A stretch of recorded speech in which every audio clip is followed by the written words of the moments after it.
views on Eritrean news. Hello, viewers. I hope you all are doing well and keeping yourself safe and healthy. Hello, Mr. Sajid. How are you? I am fine, Miss Irma. How are you? What is today's topic? Well, Mr. Sajid, few days ago, Mr. Isaias Afwerki went to China on a visit. And I know for sure that you were trying to find out the purpose of this visit, but everybody was very tight lips and you couldn't find anything about it. Unless today, when CC13, a Chinese TV channel, telecast an interview of Mr. Isaias Afwerki. So all the critics of Isaias Afwerki were assuming that this visit is all about security or defense cooperation, as Eritrean government is often involved in different conflicts in its neighboring countries. So was that so? Was this visit about defense and security cooperation? Well, yes, when Isaias Afwerki visited China a few days ago, speculations were abundant that he might be planning a new conflict, that he could be there to purchase arms because uh,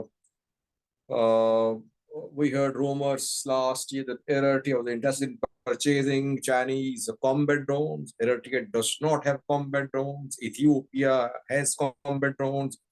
Combat drones played a key role in forcing the Tigray forces back from Amhara, far regions to Mekelle.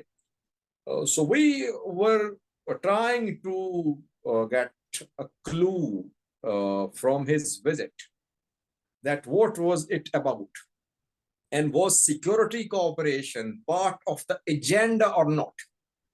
So that is why we were waiting for some statement from the Eritrean government or Chinese government or some interview.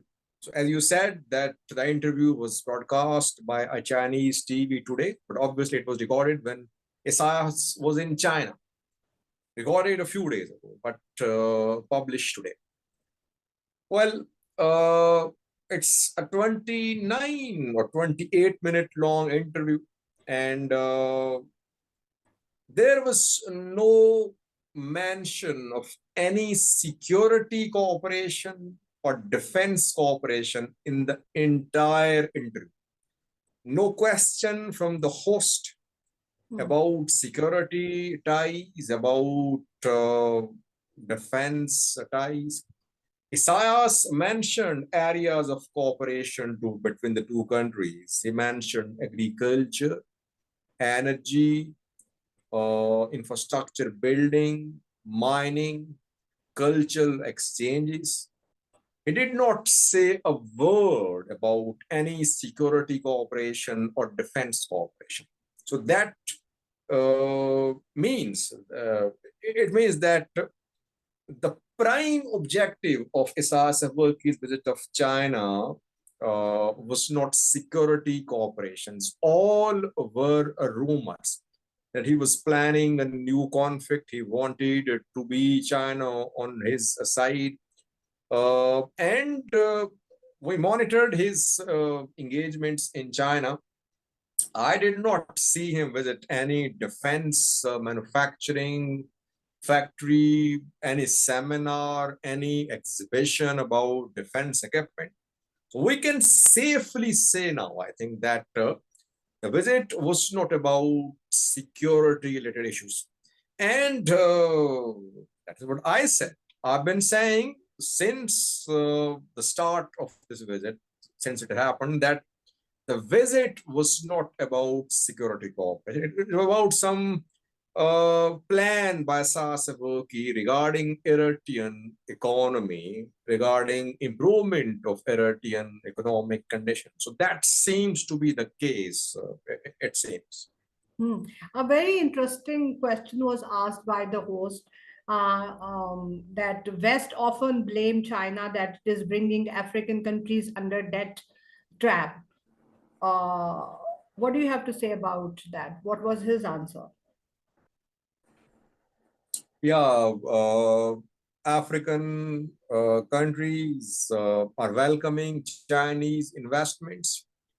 But at the same time, we're seeing that this new term has been coined by Chinese critics in the West, debt trap.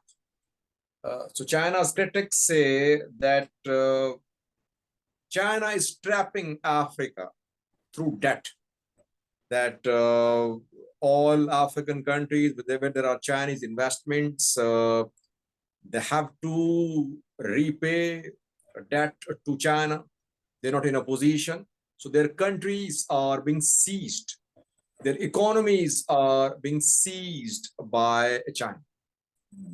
That is why this question was asked from Isaias Afwerki, and Isaias Afwerki categorically rejected this position of Western critics of China. He said if there are issues regarding payment of debt by African countries to China, it's because of mishandling by the countries which received loans from China. So they should learn how to manage their economies. China cannot manage their economies. China can only offer financial assistance. It can build some projects, but it's the country, the host, which will have to plan regarding how to pay back loans, how to keep economy in a healthy state. So basically, it seemed as if he was speaking on behalf of China, rejecting Western narrative of that trap, though some African countries are definitely facing the crisis regarding payment of debt to China. But he mentioned marginalization. He said that Africa is marginalized due to droughts, due to conflicts, due to several issues. So this continent needs support of the world. Of course, countries in Africa, people, they have responsibility as well. But other parts of the world, other global powers, they should also support this continent because it's already marginalized in terms of development, in terms of prosperity. So he supported Chinese position about this term coined by West debt trap. Mr. Sajid, I'm just curious because, in our last vlog, we talked about his speech on Independence Day, where he mentioned the new world order. Did he say anything about that? Did he talk about it? I'm trying to listen. Your voice is a little low, I think. Uh, All I right. think you asked about Shall I new. repeat the question? Could you do it again, please? Yeah, all right. My question is that I was curious to know that during his speech on Independence Day, he mentioned about a new world order. Was there any talk regarding that in this interview? Well, interestingly, new world order term in the interview was used by Isaias Afwerki, not by the host.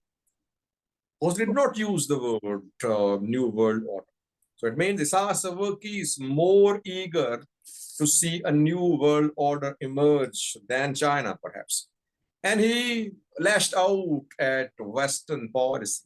He used very strong language. He used words like bully, words like ugly, sick for Western policies. He said that they are hegemonistic. They want to dominate the world order. They want to seize economies. They want to rule the world. They want to cripple economies. They want to impose sanctions. They want to cripple countries through sanctions. So he did not mince matters. He did not pull any punches. And again, he used the term New World Order. He said New World Order is emerging. As you said, he mentioned this term at Independence Day celebrations too in Asmara.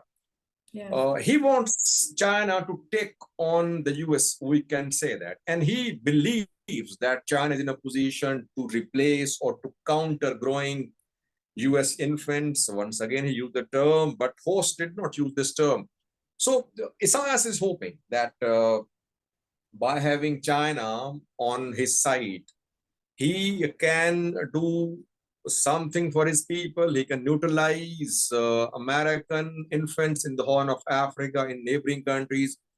So he is, in a way, instigating China to play a proactive role in backing the countries which are under alleged repression from the US. So that is why US and Western countries. So that is why he keeps on repeating this term, New World Order, in his appearances. So more or less, it is his own wishful thinking. To some extent, his own wishful thinking, or I think he's exaggerating the Chinese growing influence. A very interesting question was asked from him, that what was his learning from his visit to China, this visit. So how did he respond to that? Yeah, that is what we're waiting for. That what was he there for? What did he learn? Because obviously 4-day visit had some agenda. He said that the most impressive thing that he learned through a visit was the commitment, the dedication of Chinese leadership for their people. Chinese leaders want to improve the quality of life of their people. So that impressed him a lot. That is inspiring for him. And he mentioned modernization, industrialization, that through and modernization, China has worked wonders. It has improved quality of life of its people. How committed he is to his people in terms of improving the quality of life, their standard of life, that we'll see. But I think his interview again is a confirmation that he was there to get some economic package from China. Economic package in terms of investments, in terms of technology cooperation, in terms of building of earth infrastructure. How far did he succeed? How far will China go in supporting Eritrea? We'll have to wait and see, because I remember just 3 to 4 days ago, Eri TV aired a documentary claiming that in coming days there could be big Chinese projects inaugurated in Eritrea. So obviously, Isaias Afwerki and Chinese leadership, they have agreed on some points. We could see implementation of this understanding in coming days, weeks, and months. He is focused on economy. Some viewers don't like my comments. They say Isaias has no regard for his people. He has fought for his people. I would never say that he is against Eritrean people, that he hates. People say, I don't. He fought for Eritrea, for Eritrean independence. But he could not take Eritrea to a democratic state. Why? Different reasons. He wants to cling on to power. He imprisons thousands. Yes, we can criticize him a lot, but we cannot say that he hates his people. I think now he wants to do something for his people through economic development. He mentioned Huawei, by the way, in this interview, that one Chinese company, Huawei, is a global supplier of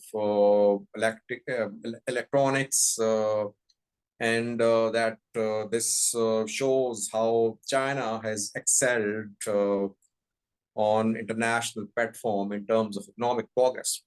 So I think he was pretty focused in this visit to learn from China and implement Chinese strategy of modernization in Eritrea. Can he do that? Does he have the resources? Does he have the required trained human capital? Obviously, it will need years to implement Chinese strategy to see the fruit of the hard work. But let's see how he starts. They're going to be a start. We'll see in coming days and months, I think. Well, thank you very much, Mr. Sajid. Just on a lighter note, whether he likes Eritreans or not, but he is a big fan of China for sure. Thank you, viewers. Mr. Sajid, any closing remarks? Uh, Closing remarks are about his intentions. Isaias Afwerki is not obsessed with security concerns of Eritrea these days. He's not concerned about any threat to Eritrea. He's preoccupied with some plans to improve Eritrean economy. Maybe he's seeing what is happening in his neighborhood, Ethiopia forced to beg for IMF bailout package. IMF wants Ethiopia to do a lot. In Somalia, he knows regional politics a lot. Maybe he now wants to focus on doing something for his people. Let's hope that he succeeds this time, because Eritrean people needs better life. So let's hope that he does something for his people. Yes, let's hope for the best. Thank you very much. Thank you, viewers. Please keep on writing your comments to us, and see you next week. Thank you. Bye-bye.